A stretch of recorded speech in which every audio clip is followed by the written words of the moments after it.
ঈদ করতে আসছি শ্বশুরবাড়ি। তো বাসায় বসে থেকে লাভ কি? সবাইকে বললাম চলো কোথাও থেকে ঘুরে আসি। তো আমার ছোট শালা আমাকে বলল, ভাইয়া এখানে খুব ভালো মানের একটা চটপটি আর ফুচকা পাওয়া যায়, চলেন খেয়ে আসি। তো যেই কথা মতো সেই কাজ, আমরা আরহামকে নিয়ে বের হয়ে পড়লাম বাসা থেকে চটপটি খাওয়ার উদ্দেশ্যে। তো রাস্তায় এসে গাড়ি পাচ্ছি না, গাড়ির জন্য কিছুক্ষণ করছি ওয়েট, লাগতেছে গরম। তারপরে কিছুক্ষণ পর পেয়ে গেলাম গাড়ি। তো গাড়ির ভিতরে পারলাম এক চাচা, চাচা দেখে তরমুজ নিয়ে যেতেছে। চাচারে বললাম আমি আপনার তরমুজ নিয়ে একটা ছবি তুলি, চাচাও বলে আমিও তুলবো, দুজনে করলাম ভিডিও। আচ্ছা যাই হোক, একটু পরেই আমরা রাস্তা দিয়ে আসার পর গন্তব্যে এসে পড়ছি চটপটির দোকানে। এই দোকানে তো অনেক ভিড়, তারপরও আমরা সিরিয়াল মোতাবেক আমাদের ফুচকা আর চটপটি দিলাম অর্ডার। তো অর্ডার দেওয়ার পর আমাদের ফুচকা বানাইতেছে ফুচকাওয়ালা মামা। ফুচকা বানানোর পর আমাদের হাতে অলরেডি দিয়া দিছে, এই হলো আমাদের ফুচকা আর এই হলো আমাদের চটপটি। তো যাই হোক, এখানে আমরা 4টা ফুচকা আর একটা চটপটি অর্ডার করছি, কারণ আমি ব্যক্তিগতভাবে চটপটিটা বেশি পছন্দ করি, তাই চটপটিটা ট্রাই করব।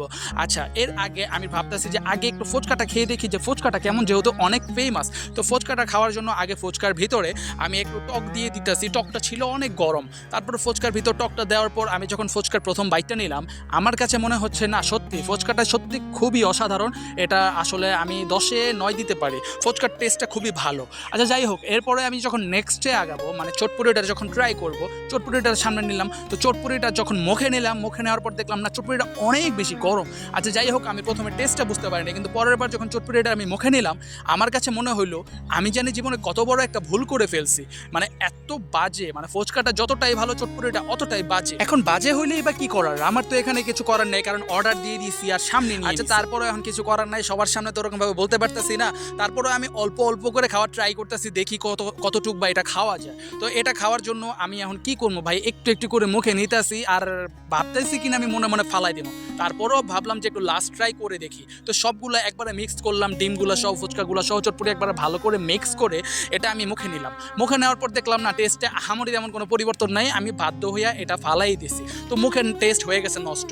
মুখের টেস্ট এখানে ঠিক করার জন্য আমি এখানে আমার ছোটো ভাইয়ের থেকে একটু ফুচকা নিয়ে নিলাম, দে ভাই মুখের টেস্ট আমি ঠিক করি। তো এখানে ফুচকা খাওয়ার পর মুখের টেস্ট কিছুটা ঠিক হয়েছে। তো এখন ঝাল খাওয়ার পর ভাবলাম যে মিষ্টি জাতীয় কিছু খাওয়া দাওয়া, তাই এখানে চলে আসছি বাচ্চু ভাইয়ের দোকানে। বাচ্চু ভাইয়ের দোকানের মিষ্টি অনেক বেশি ফেমাস, যেখানে আমার শ্বশুর বাড়ি গেলে আমি সবসময় বাচ্চু ভাইয়ের দোকান থেকে এই কালাজাম মিষ্টিটা নিয়ে যাই। এখানে বাচ্চু ভাইয়ের দোকানে আমরা মিষ্টি খাবো, মিষ্টির সাথে এখানে নিমকি আছে, নিমকির সাথে এখানে আরেকটা মিষ্টি নিমকি আছে, যে মিষ্টি নিমকিকে এখানের মানুষের ভাষায় বলে গজা। তো আমি এটাকে গজা হিসাবে জানি না, মিষ্টি নিমকি হিসাবেই জানি। তো এগুলো আমরা একটা করে অর্ডার দিলাম। তো মিষ্টিটা এখানে কেউ খাবে না, আর আজকে আমারও মিষ্টি খাওয়ার মুড নাই, তাই দই নিয়ে নিলাম আর এগুলো নিয়ে নিলাম। এগুলো নিয়ে নেওয়ার পর প্রথমেই ট্রাই করব দই। এখানে দইয়ের সাথে নিয়ে নিছি নিমকি আর গজা। তো যার যেটা ভালো লাগে সে সেটা খাবে। তো আমি প্রথমে একটু নিমকিতে কামড় দিলাম, নিমকিটা খাওয়ার পরে এখন খাবো দই।